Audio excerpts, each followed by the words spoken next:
Ngiyanibingelela abantwana benkosi enkulu yakithi ebukhweni bamaNazaretha.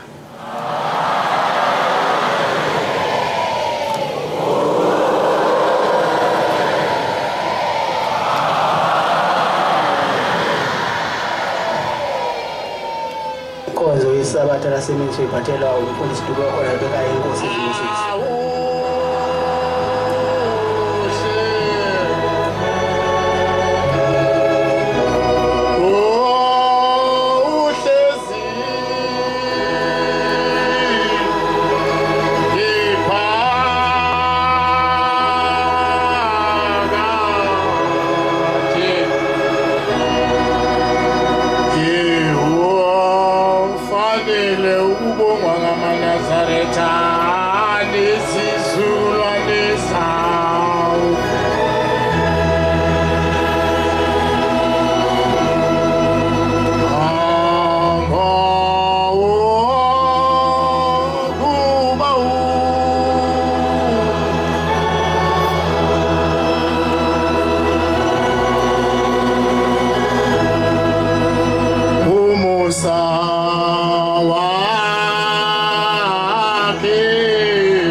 Bandla lenkosi masiguqe standards. Amen. Amen. Thixo khokho bami, Thixo makhosi akithi onzwakele, leli thuba Nkosi engimi kulo lapha ngimiswe uwe Shembo ingcwele, uwe baba othe angime kule ndawo, wathi baba mangisithathe ngithwale umsebenzi wakho.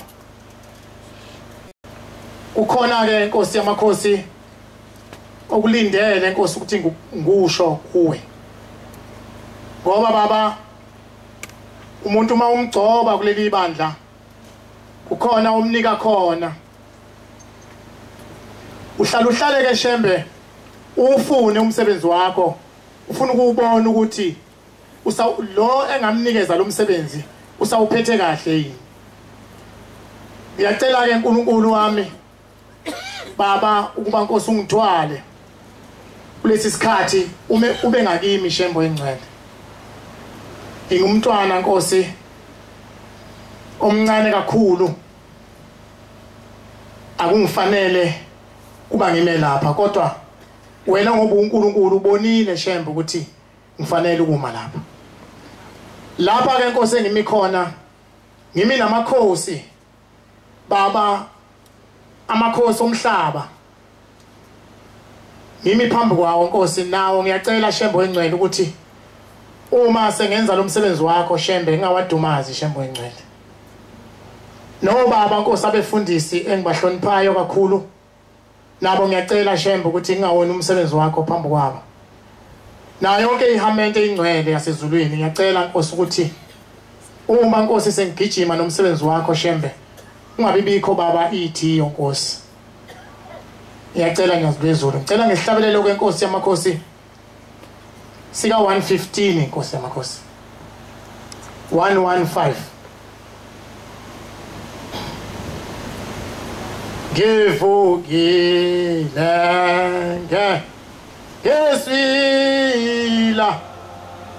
ngeswila khomina ebengi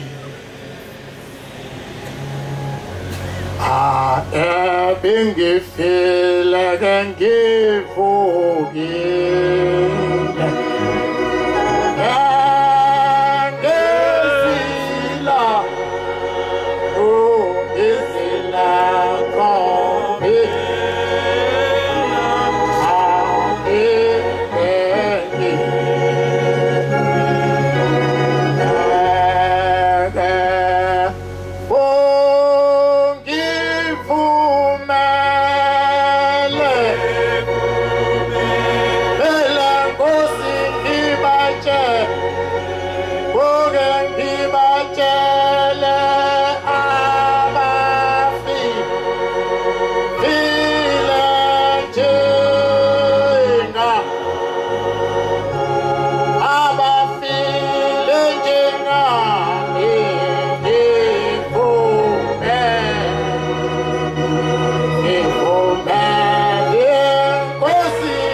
bajelele aba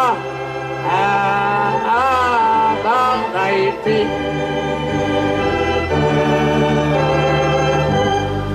abangayiphiwa ngake diname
Batando gulebo na de kenane no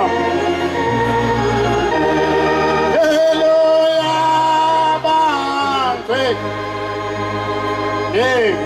ya bangwe ene ya bata anda ugoli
ngiyabonga bangcwele abahle enkosini. Bangcwele bonyazi ngiyabonga ukungihola ngalesi sihlabelelo. Noma kuba khona lapho ukuthi hiqi khona kodwa ngiyabonga ngoba ningibhekelezele. Bantwana basezulwini, inkosi enkulu yasebuhleni unyazi lwezulu lufuna umsebenzi walo kimi. Angazi ke noma ngisahamba kahle yini.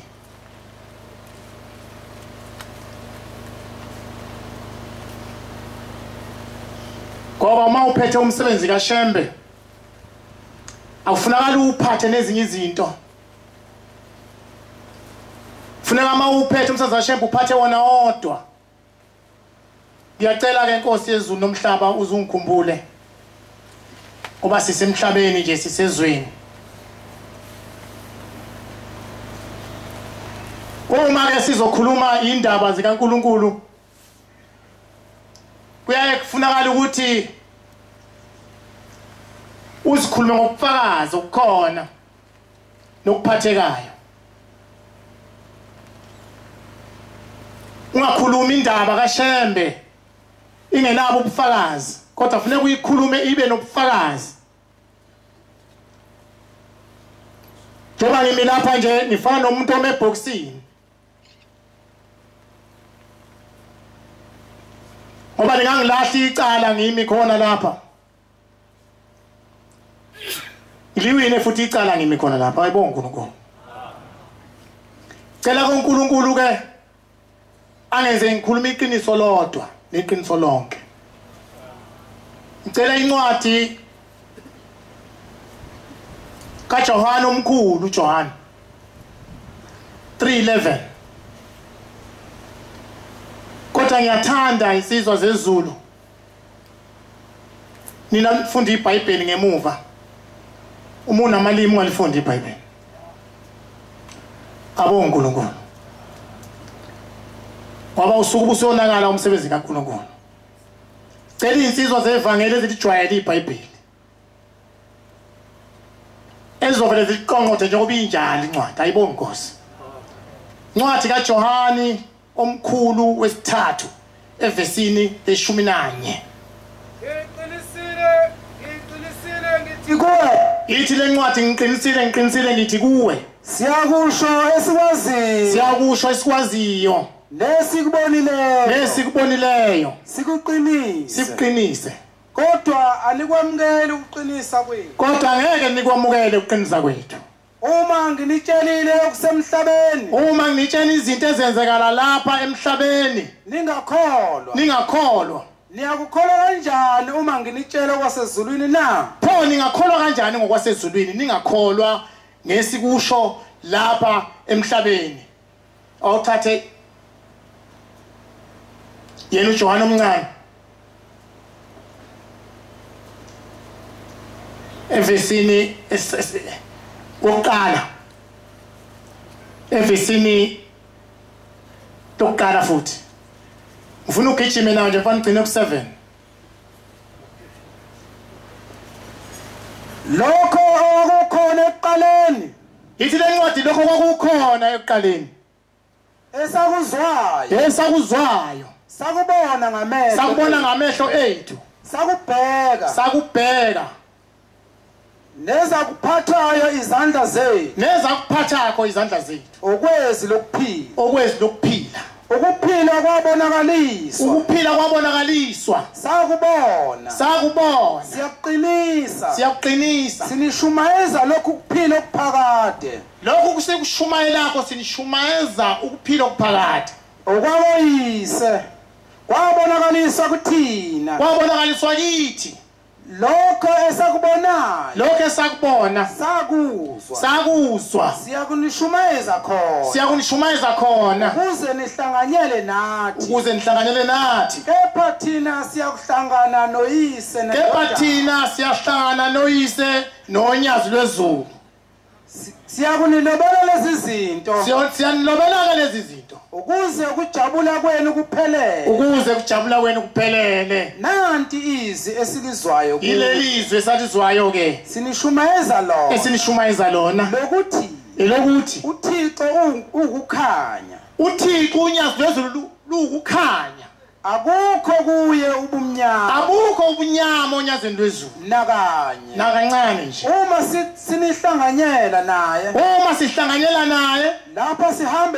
lapho sihambe bumnyameni namanga hayi amanga ahlaza lawo asenzi iqiniso kodwa uma sihambe kukhanyeni njengaye esekukhanyeni siyawhlanganyelana nomunye hayi thina sisoke siyohlangana nomunye sibe into eyodwa amen sikhuluma ngendaba amaNazaretha ingcwele sinenhlahla amaNazaretha basibe noNkulunkulu emhlabeni esimkhonzakho owenza izinto eziphathekakho phambi kwethu asikhulumi ngezinto zangaphesheya kwelwandle amaNazaretha sikhuluma ngezinto ezenzakala lapha eSouth Africa yethu lapha siphila khona lapha sidabuke khona kukhona abantu abakholwayo kakhulu bakholwa izinto abangazazi bakholwa imlando yakwamanye amazwe ngaphesheya kwelwandle thina sikukholwakho sikholwa uNkulunkulu okhona kubantu njengoba sihlezi naye nje uNkulunkulu maNazaretha engcwele uThixo lona maNazaretha ngakho ke aseswele ukuthi siyakuthini uma sesimi phambi kwakhe lapha abantwana bakaNkulunkulu ezweni lakithi lapha ezweni lakithi khona la phezulu ongoye kwakunenkosikazi wayegane kwaDube lo nkosikazi wathola amantombazana amaningi kwathi noma sekwehlulekile ukuthi athole umntwana womfana wabe sehamba siya kuShembe wafika wabika lolu daba kuShembe wayesethi uShembe wena vele wawungenayo indlela yokuba ungathola umntwana womfana wawungamdalelwe umntwana womfana uthi uShembe ke kodwa mina sengifikelwa ukudabukela akhona amaNazaretha uthi uShembe uNkulunkulu uthi mina ngifikelwa ukudabukela ngizomdala umntwana womfana ngunike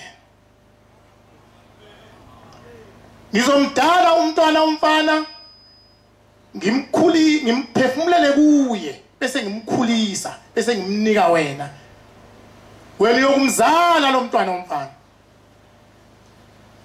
uyomqamba igama ukuthi umphefumulo wami akabonga uNkulunkulu sikhuluma indaba zakithi maNazaretha sikhuluma indaba asikhulumi ngesifana ngalo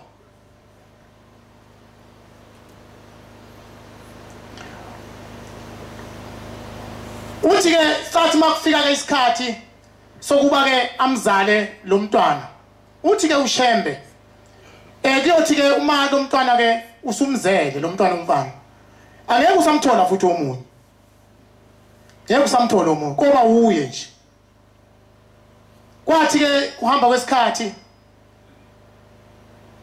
lo mama wathi wayithwala safika isikhathi wasekhululeka wavela umfana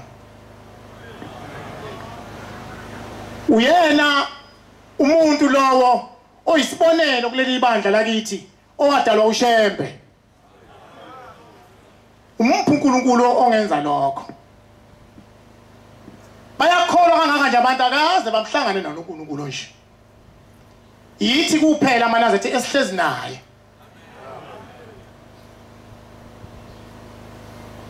futhi thina masishumayela sikhali inyembezi maNazaretha hayi inyembezi asinazo ungananga uThixo phambi kwethu laba lokhu bakhalayo basakhala namanje uma lo mntwana sevele base bamqamba leli gama bathi umphefumulo wami njengoba uShembe shilo ngenxa ukuthi lo mntwana wazalwe emuhle abantwana bakaNkulunkulu ebunjwe izandla ezingcwele izandla ezinhle izandla zikaShembe wazalwa umntwana emuhle base bemnikelabo igama base bethi muhle lo mntwana ngoba wayemuhle kwase kuba umuhle kabo uNkulunkulu ikhona lo nsizwa maNazaretha ikhona isikhulile sokuyindoda impela ikade isebenza lapha eDlangezwa high school iBody Master khona inabantwana futhi sebekhulu labanye bangothisha ngabo uNkulunkulu umuntu oyisibonelo wadalwa uShembe maNazaretha sinalo uNkulunkulu onjalo bantwana benkosi noma abantu bengakhuluma bathini kodwa uNkulunkulu esihamba naye uNkulunkulu uqobo lwakhe ithina kuphela kufanele ukuthi sibe nezandla ezinhle zokumphatha njengoba kade ekhuluma umfundisi ekseni ethi asibe nezandla zokumphatha lo uNkulunkulu simphathe kahle ngoba akukho okunye niyophinde nikubone bantwana maNazaretha emhlabeni akukho enobe niphinde nikubone uma usuka nje kulo uNkulunkulu ulahlekile uphambene ekhanda siyacela ke uNkulunkulu wakithi ebuhleni bamaNazaretha kuba asigcine asivikele komoya bakhona omoya uNkulunkulu bakhona umoya Shembe abadusayo uthi umuntu kade ehamba kahle uyabona umuntu usephambene ikhanda umuntu senza lokho ya useyaphuma endleleni yakho Shembe siyacela baba ukuthi baba usilekelele Nkosi yamakhosi angazi noma sekuyisikhathi samasathanism yini azongena esontweni baba azosihlakaza silekelele Shembe ingcwele ngiyazibezulu enye indaba abantwana bakaNkulunkulu khuluma ngendaba eyikhona lapha kuleli bandla amaNazaretha azaziyo ngizokhuluma indaba kaMathunjwa manje abantwana bakaNkulunkulu ngoba ngikhuluma ngoNkulunkulu uMathunjwa bekumvangeli nje wasephakameni esebenza lapha eThekwini ngomunye ngesinye isikhathi kwafika isikhathi lapho wase sokufika umbiko kuye ukuthi umkakhe uthe ebeletha umntwana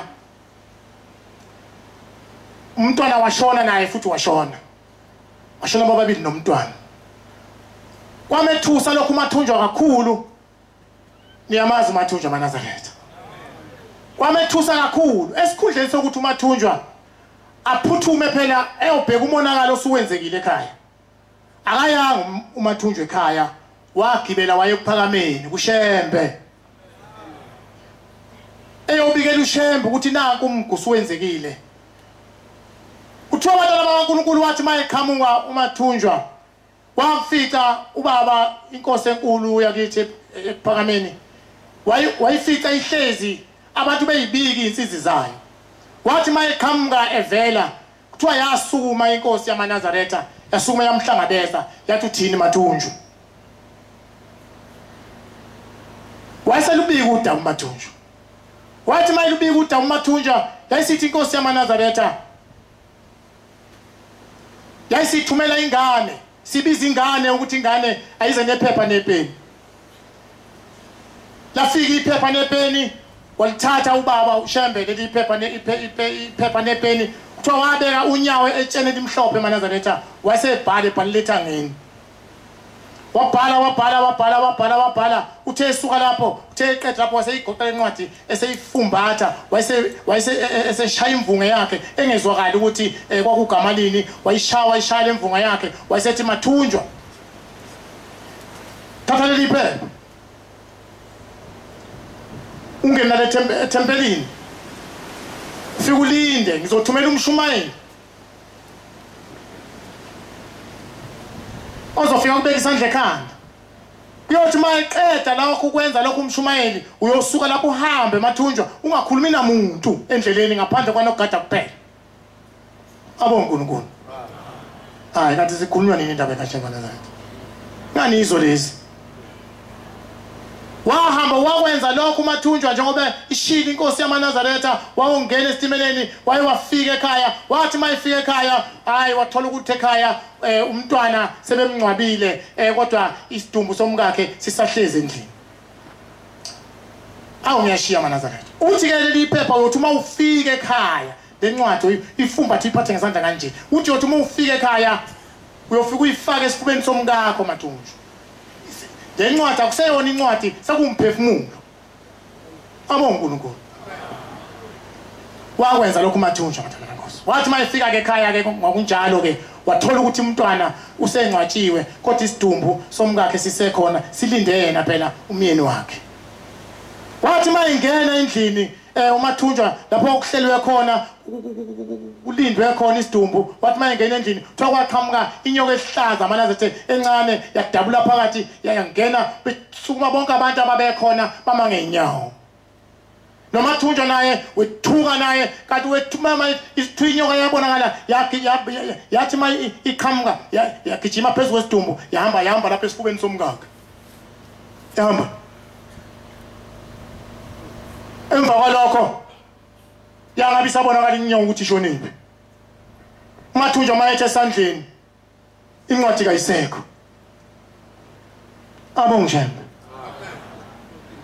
Akazange ayazi kuze kube namhlanje azange ayazi lo ncwadi yashona yaphi. Sebenzi kaShembe Manazaretha. Uma kusenjalo wasiyaphaphama uMadube lentombi yakwaDube yayisiyaphaphama.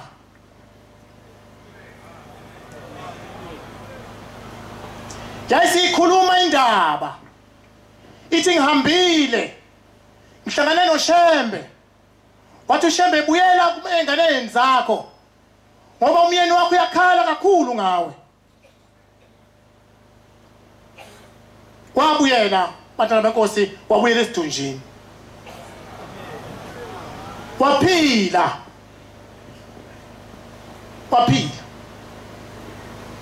uNkulunkulu uShembe. Bantwana basezulwini siswela imlomo yokumbonga uNkulunkulu wehla emazulwini wazoba umuntu ebantwini wafana nathi wasifuza.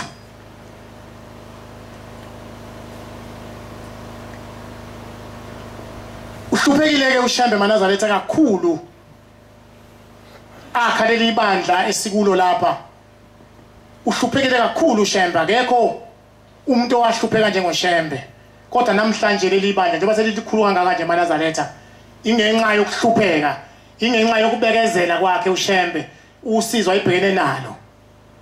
Akalela ibandla efuna mina nawe. Efuna mina nawe. Asikhombiseke thina Manazaretha ukuthi sasingabafunwa satholwa. Ngithathele incwadi kaIsaiah 53.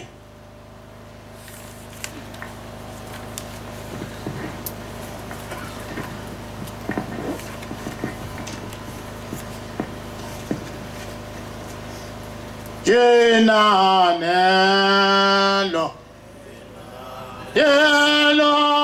yabangcwele le yabangcwele yabathanda ukulibona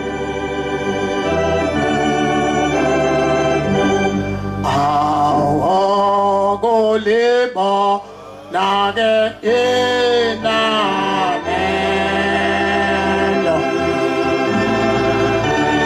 lelo yabangcwele yabathanda ukulibona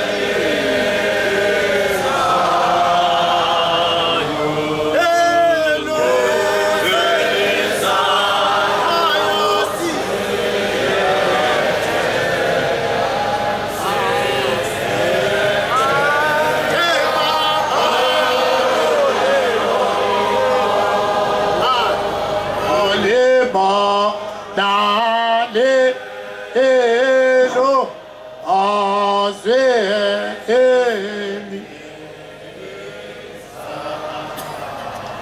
Ubani okholo kusho kwethu. Isaiah 53 verse 3. Verse 3.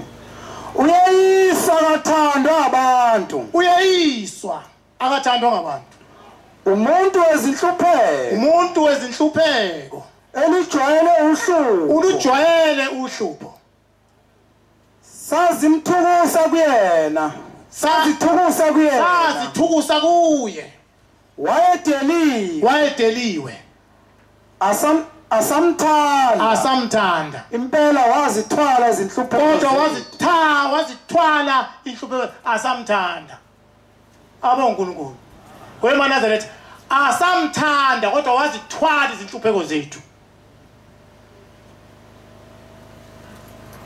Waphatha nokudabuka kwethu. Wakuthwala nokudabuka kwethu. Nokho besithi uhlushiwe. Eshawa uThixo. Ehlupheka. Kodwa walinyazwa ngenxa yezono zethu. Wahlushelwa ububi bethu. Umvimbo wokuthula. Kwethu wawuphezu kwakhe. Nangemida yakhe epolisiwe thina. Nangemida yakhe sipolisiwe thina. Thina sonke sedukile njengezimvu. Sahamba ngezindlela zethu sonke. uJehova wayemthwesa ngezono zethu. Ubehlupheka edabuka. Akawuvula umlomo wakhe. Azange awuvule umlomo wakhe. Walethwa njengechwane lizohlatshwa. Nanjengemvu ithule phambi kwabagundi. Akawuvulanga umlomo wakhe. Azange awuvule umlomo wakhe. Wathathwa ekuboshweni. Nasekwahluleni. Ubani oyakusisho isizukulwane sakhe na? Ngokuba wanqunywa ezweni labaphilayo. Wahlushelwa ukona kwabantu bami.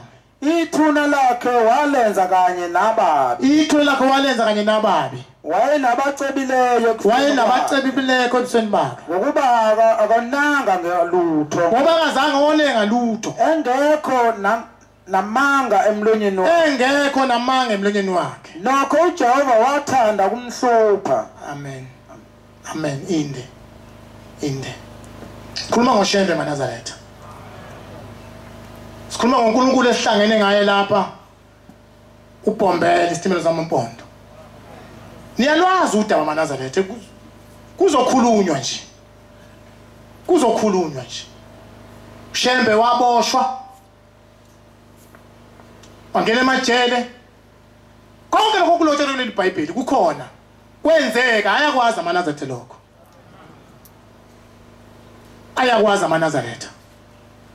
Wahlushwa kakhulu Shembe. Ehlushelwa thina. Namhlanje sesiyampenza aManazaretha. Sesiyampenza. Sesibheke ikhundla zethu manje. Sesibakhulu thina azange senze lutho kodwa. Asenzanga lutho. Umuntu owahluphekela lo msebenzi ongaka uShembe Manazaretha. Ngakho ke thina asibe ngabantwana, asiyithobe sibe njengabantwana. Munye umuntu omdala phakathi kwethu uShembe kuphela. Angabibikho umuntu omdala. Akabe mdala umuntu simhloniphe njengoba isintu sethu sinenhlonipho phakathi funa sihloniphane vese. Kodwa kubi uma umuntu esethola amahlombe esephoqa ukuthi yena mdala. Munye omdala lapho uShembe kuphela Manazaretha. Kuhamba kwethu ke batala baNkulunkulu makuqonde. akuqonde phambi kaNkulunkulu. Kukhona ke lapha kuleli bandla abantwana bakaNkulunkulu akuphuziwe utshwala. Akuphuzwa utshwala. AmaNazaretha akuphuza utshwala.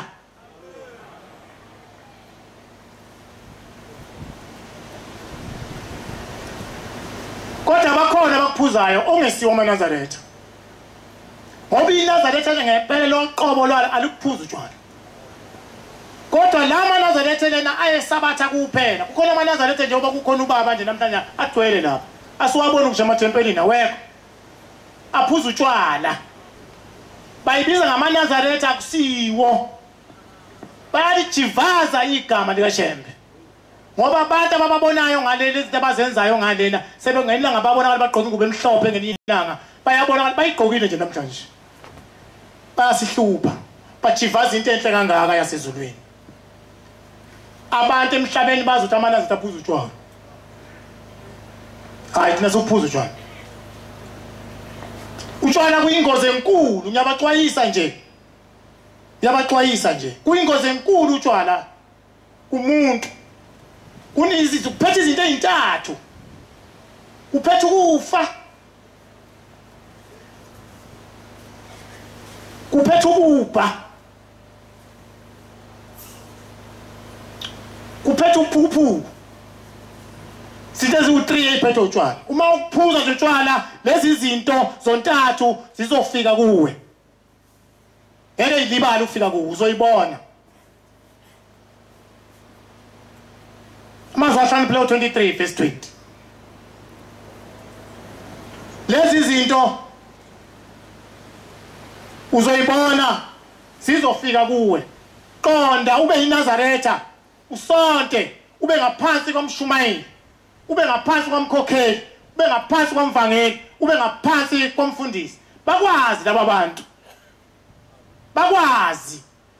Hey maNazaretha sesihambe sonke, hamba singcwaba nje maNazaretha. Hayi sihamba singcwaba siyahlupheka. Lo muntu kade ehamba eyihuqela utshwala lapha ya. Kodwa manje ngoba waziwa ukuthi uyiNazaretha. Uzobiko lamaNazaretha. Samzongcwa umuntu esigcwele utshwala eswini esefile. Asazi ke manje masikhuluma kulesi sidumbu sofika sithini. Sinenkinga kuleyo ndawo. Hayi. Uyamthanda uShembe noma ninjalo buyani niqonde. Niphatheke. Funda. Ungabi phakathi kwezinsele zewayini. Isizathu sokuqala lesi njengoba ngiyibandla zaba u3. Ngithezi u3 izathu zotshwala. Ungabi phakathi kwezinseli zewayini. Nabayiziminzi zenyama. Nabayiziminzi zenyama. Ngokuba isidakwa nesiminzi. Ngokuba isidakwa nesiminzi.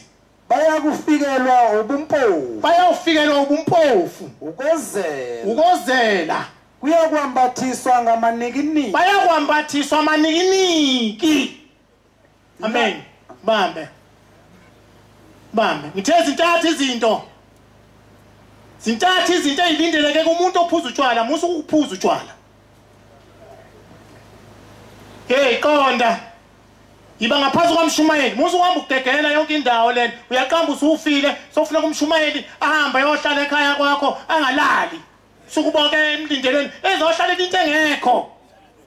Into eficela utshwala eswini. Hayi maNazaretha hayi. Asikhuzane, siyakhuzana njengoba mina. Siyakhuzana. Awehleke manje uya ku 29. Yes, uya 29. Esesibili lesizathu ke manje. Esokuqala senza ishilo, sengisho sesibili. Ubani othi maye? Ubani othi maye? Ubani onosizi? Ubani onosizi? Ubani onenkani? Ubani onenkani? Ubani osolayo? Ubani osolayo? Ubani onamanxeba ngeze? Ubani onamanxeba ngeze? Ubani onamehla ajamayo na? Ubani onamehla ajama khona? Yibo laba abalibala iwayini. Uwe njalo. Uwe njalo lo. Wena njalo wena. uyasihlupa esontweni ngoba uyibiza ngeNazaretha ungesilo iNazaretha lokuphuza utshwala Bahamba befuna iwele elixuba bahamba belizingela bahamba ungahlangana nawe uthola khona uthona uhamba indlela eqondile ngathi cha uhambe ufuna utshwala uhamba uzingela utshwala ungalibuki iwayini nxa libo ungalibuki iwayini Nkosi kubusise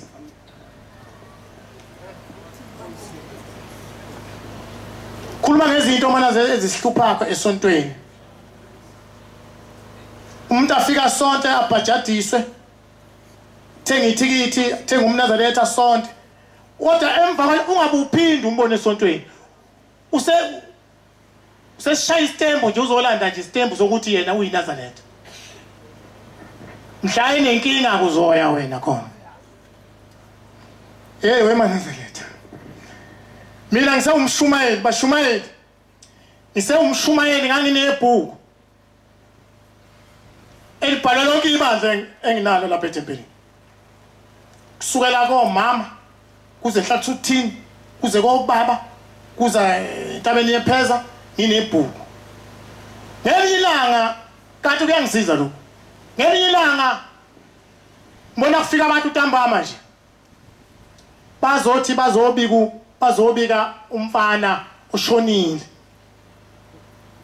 mfana ushonile waphi lo mfana hayi owakhona khona lapha bamsho khona lapha endaweni yakithi banika malapha balisho hayi angilazi ligama angibaqaphethi sisaka abantu mina ngumshumayeli angibazi bonke abantu engisontana abangaphansi kweTempeli endiphethe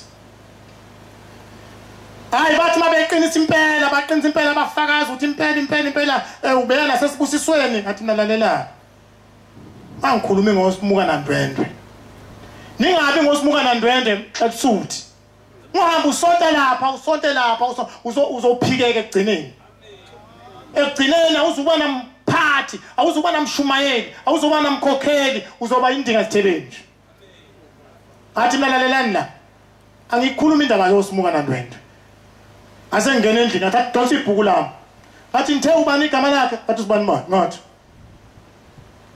athi bukani la akekho lo muntu engikhuluma ngaye angimazi ambani imncwa abonkulunkulu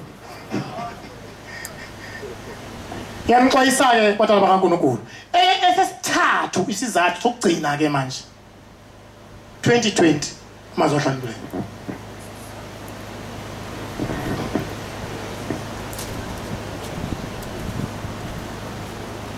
othuyise nonina hayi 20 verse 1 sorry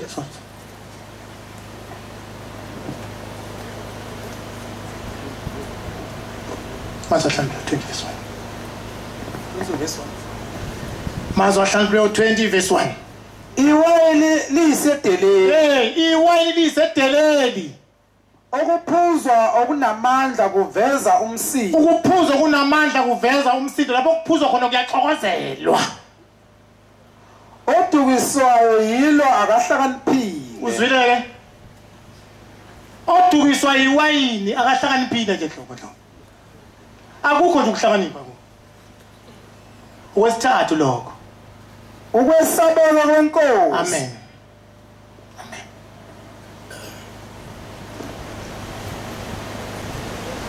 cha banazethe ingcwele uxwayisa abangcwele izinto ezihlupha ke esontweni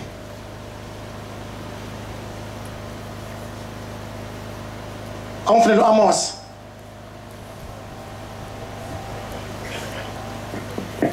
futhi incwadi kaAmos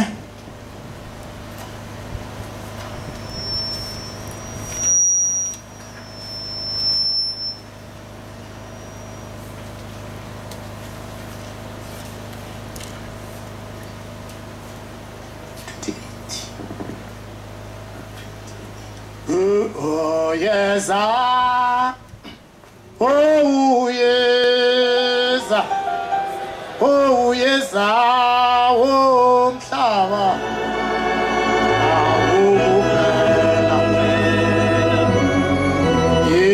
oh yes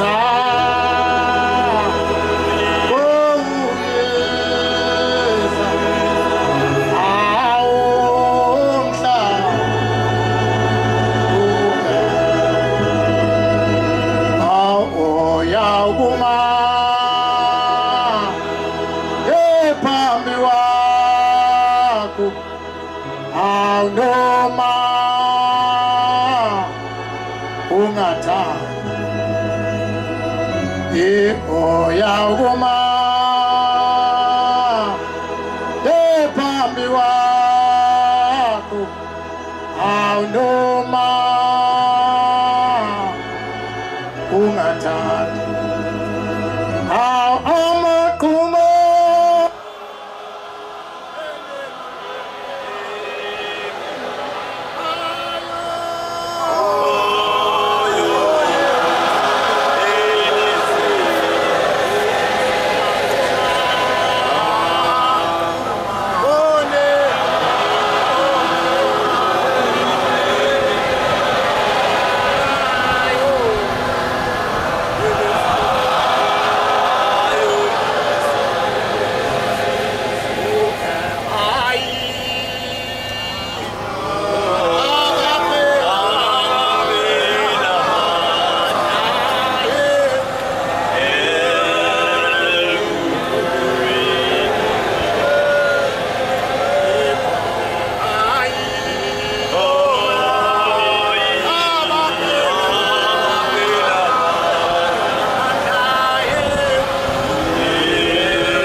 bayogijima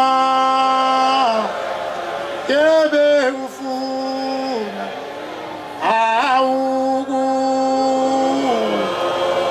ukukula bayogijima yebe ufuna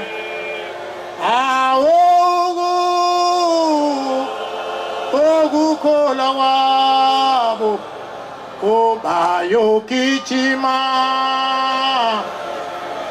bekufuna awulokho ukukhulwa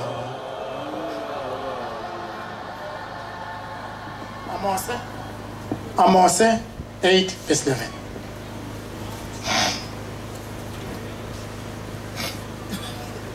kwakusho uShembe lokukhuluma maNazaretha kwakusho uShembe lapha ethi hayi abaphela amandla ekukhuleni kwabo bayogijima bekufuna ukukhola wabo ake sizwe ukuthi incwadi ithini incwadi embhalweni kaAmos bheka izinsuku ziyeza lithi ke iBhayibheli bheka izinsuku ziyeza isho inkosi uJehova engothuma ngazo ukulamba ezweni kungabi ukulambela isinkwa lithi iBhayibheli akuyi kuba kulambela isinkwa nokomela amanzi kuyongoba kuba kungekhona ukomela amanzi kepha ukuzwa izwi likaJehova kodwa ngoba sebelilambele njengoba ejomba nje manje bejomba nje umuntu engazazi noma uyenyuka noma uyahlehla noma uyaphambili akazi ubheke kuphi kodwa sizofika leso sikhathi siyeze kwasho uShembe wathi siyeze bayakuthi bandinde kusuke elwandle kusuke enyakatho kuze kufike empumalanga bayohambela ngapha nangapha ukufuna izwi likaJehova elifuna lelizwi lelabalibhaleke lakho njengamanje kepha abayokulifumana kodwa ngeke lutho ngalolu suku ngoba soba sesiphelile isikhathi sakho izintombi ezibekezelayo ezibukekayo nezinsiza ziyakuba nesiyezi izintombi ezibukekayo nezinsizwa ziyoba nesiyezi ngokoma suwomela le ndaba le labo abafunga isiphambekisi sikubusisa le ndaba kusazofika isikhathi usazoyomela usazoyifuna asazi uyoyifuna ubheke phi ngoba iBhayibheli lithi ngeke uyithole hayi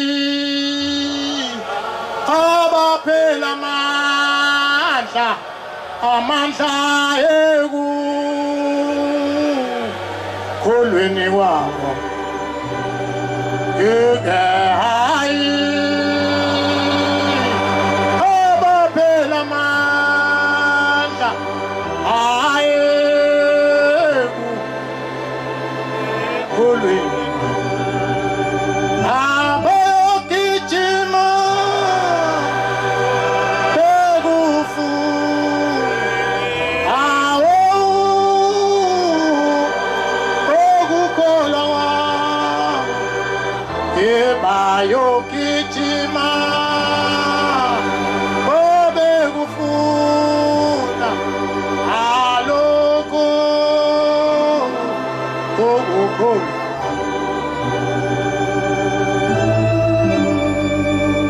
awushaya ukugcina ke mfana ncwadi Deuteronomy 13 verse 7 13 verse 7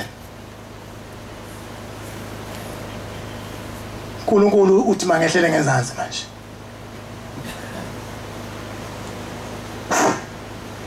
ngisho izithixo zabantu 6 kuphuka ku6 uma umfowenu indodana kanyoko noma indodana yakho noma indodakazi yakho noma umkakho osesifubeni sakho noma umhlobo sakho othandekayo kakhulu ekuyenga ngasese ngale ethi masihambe sikhonze ezinye izithixo athi nampo shembe ngale athi nazi izithixo akukhombe ezinye izithixo ngalena ongazaziyo noyihlo benu ngisho izithixo zabantu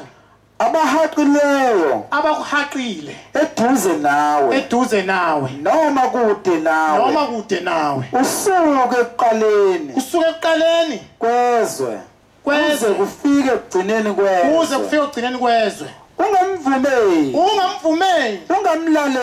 ungamlaleli ungamdabukeli futhi ungamyeki ungamthukuzi wombulala impela. Amen.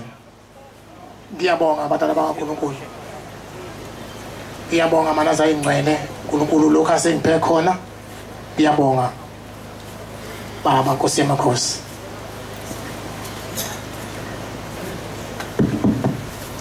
Siyabonga amazwi amnandi esiwaphiwe ngumfundisi wenkosi Nkosi Zimbusisa.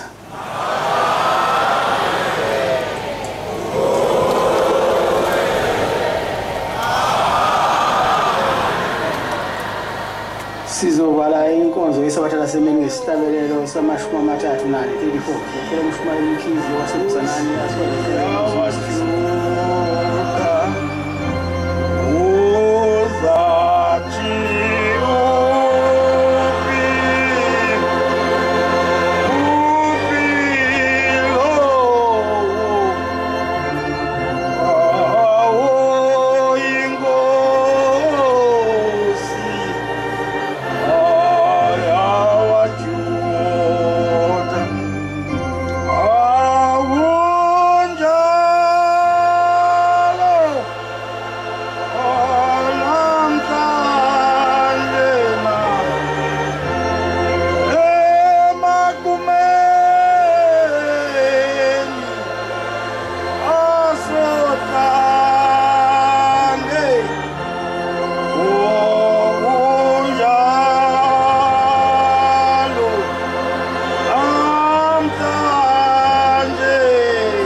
asutanga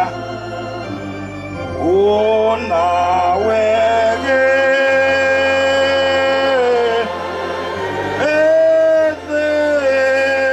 edema amozi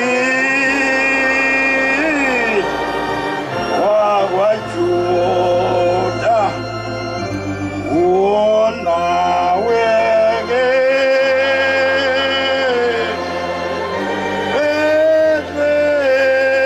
edema amozi wawajuda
abafundi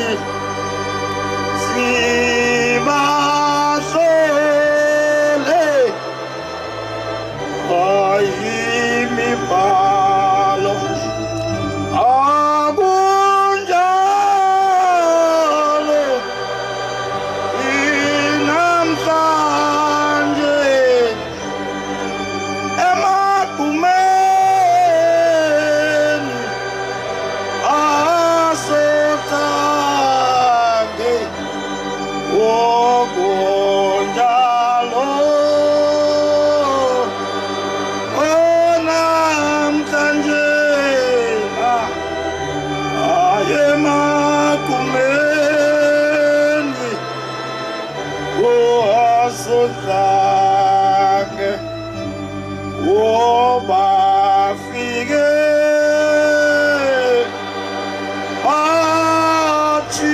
achiyebo akulotshiwe wokanjalo wobafike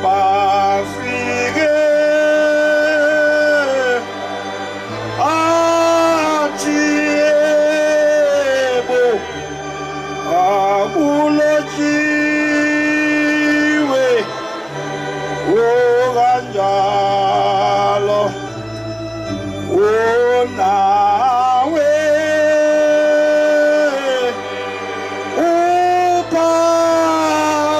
uphakama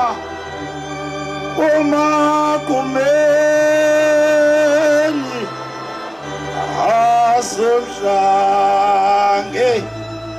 wonawe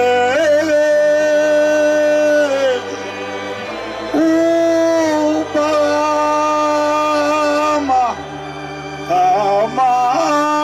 amakumeni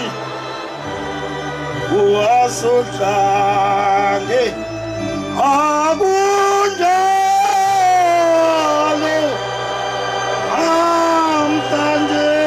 amhlanjena emadumeni asodlange akunjalo onamhlanjena emakumeni awasodlange awusiye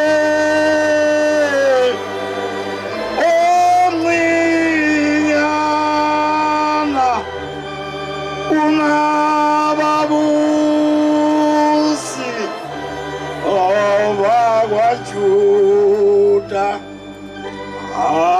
awusiye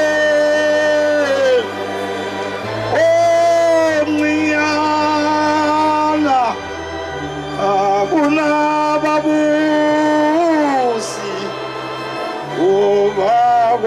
abakwaJuda uyakuvela vela kuwe uweke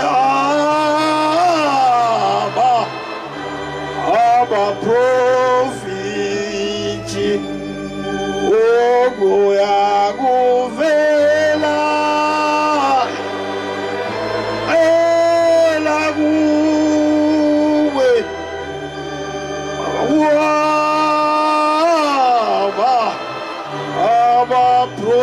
abaprofeti abaya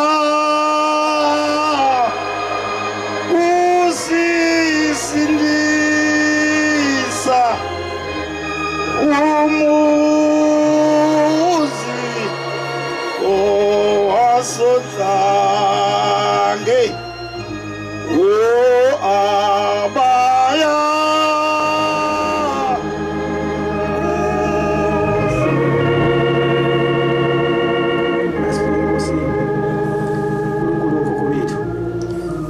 amakhosi nesizwe sonke Shemba ongcwele baba silapha phambi kwakho sizovuma singaboni siyona insuku zonke sicela baba usigeze ngezipho yakhe engcwele sezulwini usithethele wonke amacala esinawo usenze sifanele ukuba ngabakho bese sitshengisa nezindlela othanda sambe ngazo usenze singali ngoyinto zomhlaba eziphilayo baba hlala ngathi ngekhathi zonke bese usipha inhliziyo ezibizelayo kuthi noma kufika ivunguvungu singaphiphuki usifihle ngaphansi kwephiko lakho bese usichithela nezitha zobuNazaretha ukukhulisa ebugcwala umhlaba bese uphilisa bonke abagulayo usiqedele nophofu emzini yamaNazaretha usenze singadingi sesizwe konke sicela